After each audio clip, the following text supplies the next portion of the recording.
here with part 3 of Limited Truth. Now, there's been a little bit of a change of plans. I originally was going to do the whole entire book 1 on YouTube as like an audiobook. Well, I recently decided that I'm going to try to do Audible and have my book be available for purchase on there, as well as Apple and a couple other places. It's a little bit of a work in progress right now.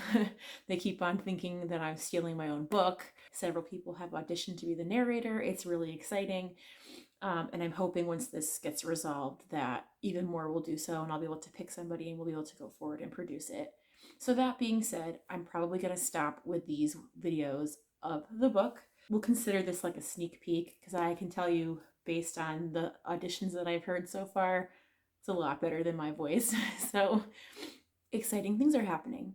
So last we left off, Cassie and her friends were trying to figure out what Wargame XRI was. And right now there's more questions than answers. All they know is that the entire state of Delaware is a beta group. Anybody in high school, public high school, has to participate, and they're going to school to learn more about this simulation, and their teachers don't have to be there. All right, without further ado, here is Chapter 3. Chapter 3. The next morning, I woke up feeling like I was in a science fiction story. Yesterday, I couldn't think of anything for my assignment, but now my brain was coming up with every worst-case scenario possible. The day before, I'd been trying to talk to Braden and denying that my best friend's older brother might have a crush on me. Now, those things seemed insignificant in comparison to what I was about to face, because honestly, I didn't know what it was that I was about to face. It was unknown, and there was no running from it. They'd made it clear that they'd come find us. I put on my Rising Star Ballet Academy hoodie and a pair of black skinny jeans before I headed into the kitchen to see my brother sitting at the table in his dress shirt and slacks. I frowned. It's not that I wasn't happy to see him. It just meant that my mother hadn't left to take him to school, and I didn't want a whole morning of warnings and paranoia. "Hey," I said as I grabbed a granola bar from the cabinet. "Good luck today with whatever it is you're going to have to do." I ruffled his hair as I told him I was going to head to the bus stop before our mother caught me. He offered to run interference, and I told him I was grateful. I hoped he would always be there for me when I needed him. There were extra kids at the bus stop. I had expected to see weeping mothers waiting to give up their child at the last possible moment, but the teenagers were alone, stoic and quiet. The scene unnerved me to the point that I walked in the opposite direction toward Aaron's house. I decided I didn't want to go out of my mind waiting for the bus and what was to come.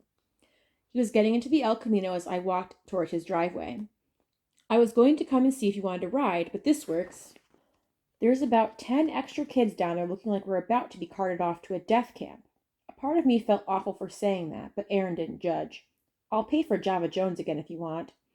We went through the drive-thru before arriving at the school and parking in his spot. Even with everything going on, I couldn't help being a little disappointed today. Braden appeared to already be in the building. The school was alive. It was as though every parent in the state of Delaware had heard the threat against keeping their children at home. Extra students poured out of the buses, and every spot in the student drop-off circuit was filled. Aaron and I followed the line of students up the stairs and into the building before heading to the music wing. I thought about practicing to calm my nerves, but then remembered that my flute was in my backpack at home. I didn't take 2 steps into the large room before I noticed Braden in there by himself, looking equally lost. "Morning," I called. He looked up at my voice and smiled, though his eyes looked worried. "Hey, Cass." "What's wrong?" I didn't know where this courage was coming from, but I let it move me anyway. Braden laughed. "It's a long story, but I keep thinking about everything that's happened. So many things don't make sense." I nodded in agreement, thinking about how a mandated law had been passed without anybody hearing about it. "I know what you mean." "Do you know what throws me off the most?" he asked. "This Chi-Rho Corporation. Do you know what their name means?" "No," I admitted. I knew they were Greek letters from the variables used in math, but nothing more. I did, however, know a lot about Braden. Way too much, really, so I knew he took Greek. Chi-Rho is a symbol used to signify Christ. We aren't a religious school. None of the public schools are, so why would the government want to work with them? His words hit me hard. He was right. It sounded like a group that would be much more at home at St. Lawrence. But what did that mean? "Double meanings," I murmured. "There's so much more here than meets the eye." Braden and I locked eyes for a long time before a new group of students entered the band room and we were interrupted. "Cassandra Ruthier, the woman of the hour," Jared called. Woman, I heard Patrick's voice retort. What is she, like 5 foot nothing? I was too on edge to engage with Patrick, so instead I greeted my friends, sharing with them what Braden had shared with me. Kara looked at her brother with wide, nervous eyes, and Jared urged both of us to stay by him once everything started. Think about that $1 million prize, he said loud enough so everyone could hear. If one of us wins it, we could get new instruments for everyone. Heck, we force all the jerks to make fun of us to take an instrument. It would be so gratifying. Dude, is band all you think about? Patrick retorted from across the room. Why don't we figure out what the simulation is even about before we start spending that $1 million check? It's a free country. I can say what I want. Patrick's face filled with bitterness. Is it a free country? Because last I checked, we're participating in a war simulation whether we or our parents approve or not. I'd never seen Jared look so offended, but as much as I hated to admit it, Patrick had a point. Any response was prevented, however, by an announcement coming over the intercom that told us to make our way to the gym, so we reluctantly headed to the other side of the school. There were too many students at Seton Town High to all fit in our auditorium, so assemblies of the whole student body met in the gym instead. Typically, there was a section for each grade, but as we made our way inside the large room, we were told by people dressed in black fatigues that we could sit anywhere we wanted. On a typical day, that would have caused craziness, but not today. There was an excited energy in the room, but people still filed in calmly. I followed Kara and Jared to an open section and waved at Heather, who was sitting nearby. After most of the students had entered and gotten settled, there was a collective gasp as the lights went off in the gym and we were all in the dark. Suddenly, a single light came on and shined down in the center of the gym. A dark-skinned man stood underneath it, dressed in a three-piece suit. It was completely black down to the pocket square on his jacket pocket. He looked strong and confident as he stood there in the darkness. There was something else about him, though, something sinister in his eyes. Who is that? Kara asked. No clue. The man smiled, showing perfectly straight white teeth. He reminded me of the kids that had been on the cover of the pamphlet I'd gotten from Aaron. He was statuesque and hauntingly handsome. Good morning, Seton Town High School. He spoke with an accent I couldn't place.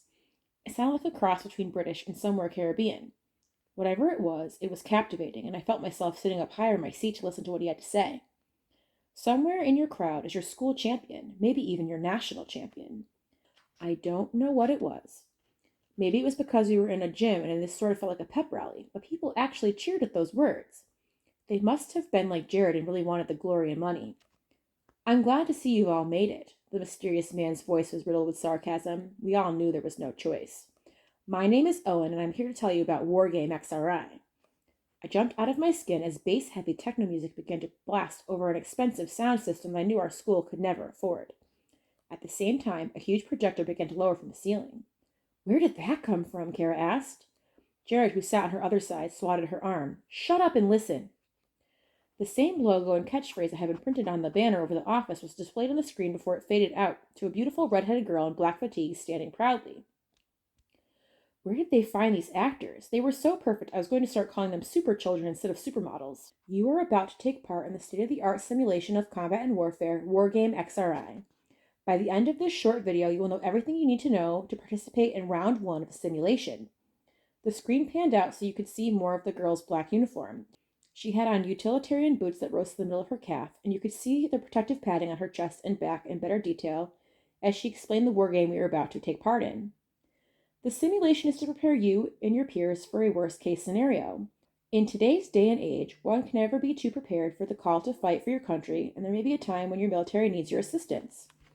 Well, inside the simulation, you will use various tactics and weapons, but don't worry, it is completely harmless. I couldn't help but feel this wouldn't really teach us anything if we weren't going to get hurt. But I had too much depending on my arms and legs to question why it wouldn't cause me pain. In the video, the girl held up something that looked like a wristwatch the color of an orange safety cone. She explained that the bracelet was your life force in the simulation. It held your personal information, had a tracking device so that other people on your side could keep track of your whereabouts, and, similarly to a game of capture the flag or football, if removed, it eliminated you from the simulation by gently rendering you unconscious. You'd wake up when everything was all said and done. Once there was only one person standing in the simulation, the game would be over. I rolled my eyes at the testosterone-heavy shouts that accompanied it. This time, the super child on screen was a very handsome brown-haired boy with green eyes. He and the redhead both had accents that were not from anywhere in the United States. I'm sure you're curious about the different types of weapons you will be using. All of them hold an electromagnetic shock that could only be felt in the simulation. As he spoke, images of the various weapons were displayed on the screen. They reminded me of cattle prods attached to javelins, clubs, and even smaller handles that reminded me of daggers. They were not like any weapon I had ever seen in news segments or in history books. They were futuristic and frightening. I could not understand how they wouldn't hurt you in real life as well as in the simulation. After the weapons, the boy described the uniforms. He explained that, like sports teams had their own unique colors, each school had their own identifying uniform. How, I wondered, was this going to prepare us for a worst case scenario if everything was so unrealistic, so futuristic and strange? Didn't that defeat the whole purpose of this? He then emphasized that they didn't need to be as protective as the real world because, again, the simulation could not hurt you. Somewhere in the back of my mind, I contested the idea. Why else would there be padding in places at all if they didn't think we would need it? Eventually, the boy and the girl stood together on the screen, smirking, with their arms crossed over their chests. They explained that we would be broken up into squads of 12 and that we would work together until our school was eliminated or we won the whole thing. They instructed us to pick people we would work well with, as a good strategy could help separate the winners from losers. And remember, the girl began to wrap up before the duo spoke in agonizing, perfect unison. War Game XRI, your school, your honor, your duty. The projector turned off and the screen began to rise back toward the ceiling. When the spotlight over Owen returned, he seemed absolutely delighted as he looked around the gym. There you have it. We are so close to getting started, but there are still a few more things that I must tell you before the fun begins. The way he raised his eyebrows sent chills down my spine. In a few moments, I will allow you to find your squad. Act quickly because the longer you delay, the less chance you will have to pick the teammates you want. The squad must be balanced. 6 girls and 6 boys, please. As Owen's words sunk in, I looked around the dimly lit gym. He was allowing us to find a squad? I didn't know what this man thought this was, but I didn't like it. People around me had grim faces as they squinted in the dark, looking for their friends. I tried to meet Kara's eyes, but saw Jared was looking at me with nervous eyes instead. I silently told him that I had a feeling that things were about to get seriously messed up. You will get to experience some training and time in the simulation today, and then get your uniform and strategize with your squad mates in a designated staging area. Lunch, dinner, and breakfast will be served.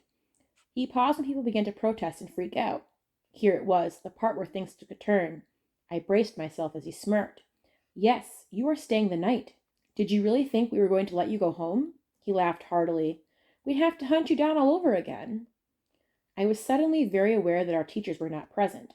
I'd never considered them my protectors before, but at this moment I wished very much they were here to bring some sense of order. My peers and I were all discovering that we were really under the control of a strange corporation. Our government had willingly made us prisoners. Students were screaming and crying, and I didn't know if I pitied them or thought they were dumb. Beside me, my best friend and her brother were squeezing hands tightly. How had Mr. McCormick and the Board of Education had no prior knowledge of this? And how had they given us up so easily? At Owen's next words, all my thoughts turned to static. You fight tomorrow. The noise in the room was deafening. No one expected, when we saw the sign hanging in the hallway, that we'd be playing in a war game a mere 2 days later. Who were we fighting? How could one day prepare us for what we were about to face? I didn't want to panic like everyone else, but I didn't know the first thing about fighting. I probably wouldn't last in the game for more than 5 minutes. Owen put his hands up and waited for the room to fall silent. It's time. Pick your squads and then see one of my associates to get entered into the system. He clapped his hands together excitedly and smiled at all of us, this time with his lips shut. It was a sly smile. Go. The lights came up and people panicked. Kids searched for their friends and screamed their names, but I just yelped when I saw the masses of teenagers storming the gym floor. They weren't thinking clearly. They didn't use the aisles and ran over people shocked into place. I wondered vaguely if someone would trip on me or if the bleachers would break and we'd all be trapped. Come on! I felt Jared grab onto my wrist and pull me down the few rows of bleachers that separated us from the ground. As I looked over my shoulder, I saw a boy accidentally knock into a girl and send her tumbling down to where I had just been sitting. She cried out and grabbed onto her side, and I wondered if she was just scared or truly injured. Once we were slightly away from the madness, Jared surprised Kara and I by pulling us back up one of the bleacher aisles that was abandoned to the very top row.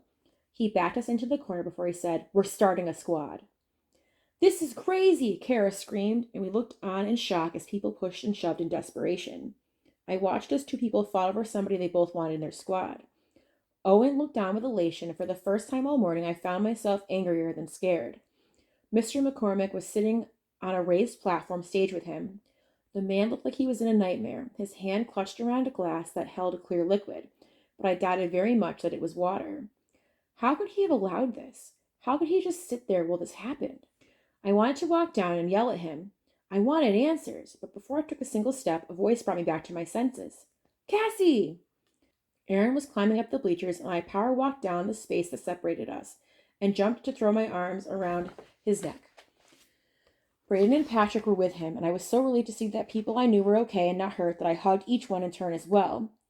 Patrick all but pushed me away, but when Braden held onto me long enough that I could smell the fresh scent of his t-shirt, I found my heart racing. Desperate times called for desperate measures, I guess. Are you okay? He asked. I shook my head. Not at all. Me either, and I was stunned when he pulled me against him again.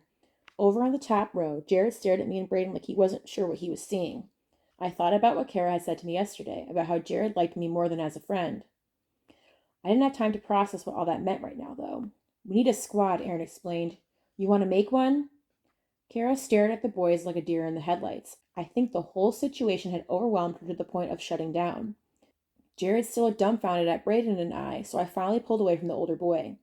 The Allens and I are a group package, but if you would like to join us, sure. I turned to Patrick before he could make a comment. Even you, I said as I pointed in his direction. The three boys agreed. Now that I was no longer attached to Braden, Jared seemed to snap out of whatever was bothering him. That's 4 boys and 2 girls. We still need more. He scanned the crowd before he began to wave his arms in the air frantically. Hey, we still have openings! Hey! Patrick looked disgusted as he took in Jared's antics.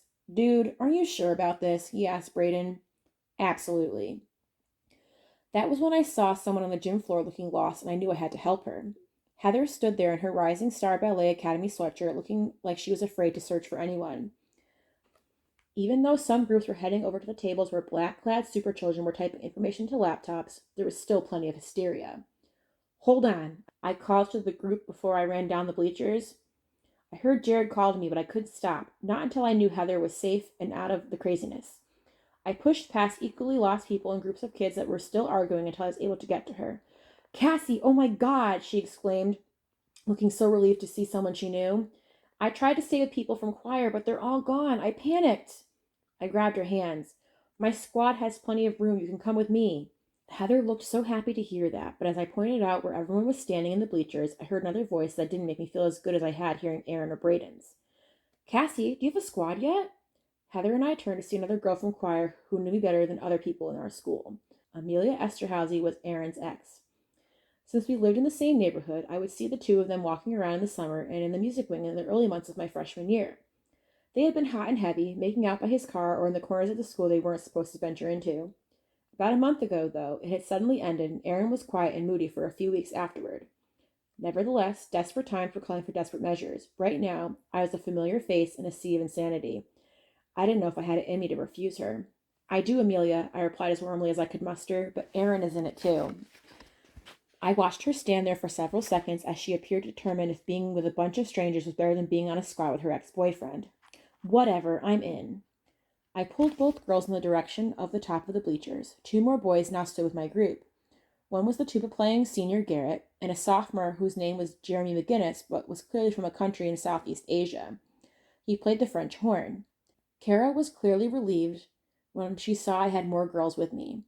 Aaron's eyes took in Heather for a moment before bouncing to Amelia and then to mine. What the hell? They asked. Heather and Amelia are both in choir. They needed a place and we needed girls, I explained. As everyone else introduced themselves, I pulled Aaron to the side. Look, I'm so sorry. She begged to be with me, and with how messed up things are already, I didn't have the heart to tell her no. Aaron was surprisingly cool about it. That's why you are a great person, Cassie. Just be careful, she'll stab you in the back the minute you can no longer help her. I asked Aaron to tell me what that meant, but he just said he'd tell me later. The gym was finally clearing out, many people leaving the room after their squad had been entered into the system. As the squads were processed, their names were announced over a microphone. So far, I'd heard ones like Squad 1, The Dominators, and We Hate XRI. I was surprised they allowed the last one, but what did I know? I'm sure they expected people to cheer and clap with excitement, but no one did. I think we were all too shocked to even acknowledge what was happening. We still need 2 girls, Jared said. Then we can get out of here. Heather pointed to a pair of girls still clutching onto one another. What about them? I recognized both girls. One was Ruth Ann, a transfer student from Jamaica. As I remembered it, her mother had a work visa and they were only supposed to be here for 1 year. The other girl was named Tess. They both played the clarinet and were pretty much attached to the hip. Once more, I was descending the bleachers, trying to get to them, wanting to get out of this gym at all costs. I dropped down in front of them. I've got a proposition for you, I explained. You guys look terrified, and we need 2 girls to have a complete squad. I pointed up to the strange mix of people that stood at the top of the bleachers. We all do music, and we're all nice people. I tried to ignore the fact that I felt like I was lying about Patrick, but they could figure that out on their own. Oh, thank God, Tess answered, helping Ruth Ann stand. Poor girl has never witnessed anything like this. I didn't know what to do but to hold her. None of us have been through anything like this, I assured the girls as I guided them back to my group. Hopefully, we'll all be better for it someday. I tried to figure out where this confidence was coming from because I was just as scared as they were. Okay, we're a complete squad, Jared proclaimed excitedly. Let's get registered. Whoa, whoa, whoa, Patrick exclaimed. Let's set some ground rules before we go a step further. I will not be an enthusiastic idiot like you, and I will not fawn all over this freshman like the rest of you do. Won't do it. Excuse you? I retorted. Why don't you just leave me alone? Is your ego so huge because you are a senior that I bother you that much? You don't have to act any way around me. I've known Jared since I was 5. Aaron's my neighbor, and Braden is. Braden is. Our eyes locked, and I found myself searching for what we were and coming up with nothing. Just shut up. Enough! Braden snapped at his friend, and I found myself grateful for the interruption. He began to head down the bleachers. Let's just go make this official. All right, that is it for today. If you liked what you heard so far, I will put the links in the description for book 1. Like I said, there is no audiobook at this point, but I'm hoping there will be soon. Maybe I'll do an update video about that when that happens. See you later. Bye.